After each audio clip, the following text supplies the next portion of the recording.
중국이 올해 2월 1일에 종교 사무조례를 시행하면서 중국 선교계가 크게 위축됐다는 소식이 들리고 있습니다. 이런 상황에서 중국 선교의 현실을 진단하고 앞으로의 대응 방안을 모색하는 자리가 마련됐습니다. 박세현 기자가 취재했습니다. 갈수록 강화되는 중국의 종교 통제 정책으로 인한 중국 선교 영향과 이에 대한 대응 방안을 모색하는 포럼이 열렸습니다. 창립 8주년 기념 위기관리 포럼, 중국 종교정책 시행 분석 평가 및 선교계의 대응 전략에는 중국 선교 관련 인사 100여 명이 참석했습니다. 포럼에서는 중국 종교정책 시행 분석과 선교단체 사례, 한국과 중국 교회에 미친 영향과 중국 선교 전망을 다뤘습니다. 발제자들은 올해 2월 1일부터 시행된 종교 사무 조례로 인해 현지 선교계가 크게 위축됐다고 현실을 분석했습니다. 중국 한인교회 목사와 성도들에게 자진 출국을 요청하는가 하면 예배 중단과 공항 입국 금지 등의 상황이 잇따르고 있다는 사례를 들었습니다. 또 현재도 관련된 세부 규정들이 제정, 발령되고 있으며 이로 인한 선교 활동 전망도 밝지 않다고 덧붙였습니다.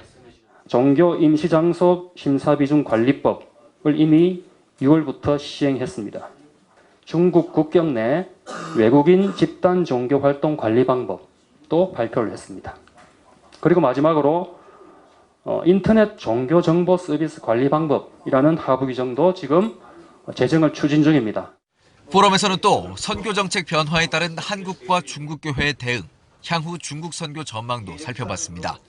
발제자에 따르면 일부 중국 교회들은 공동 성명서를 발표하고 신앙의 헌법 보호를 주장한 것으로 알려졌습니다. 또 셀그룹 형태로의 교회 형태 변화를 도모하는 현지 교회도 있다고 밝혔습니다.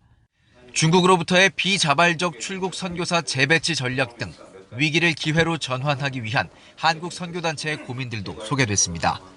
대만과 인도네시아, 로마 등지의 화교교회를 중심으로 한 제3국에서의 중국인 사역 강화, 전문가를 중심으로 한 중국 캠퍼스 사역 활성화, 리더 양성과 전략적 멘토링, 상담 사역의 비중을 둘 것 등이 향후 선교 대안으로 제시됐습니다.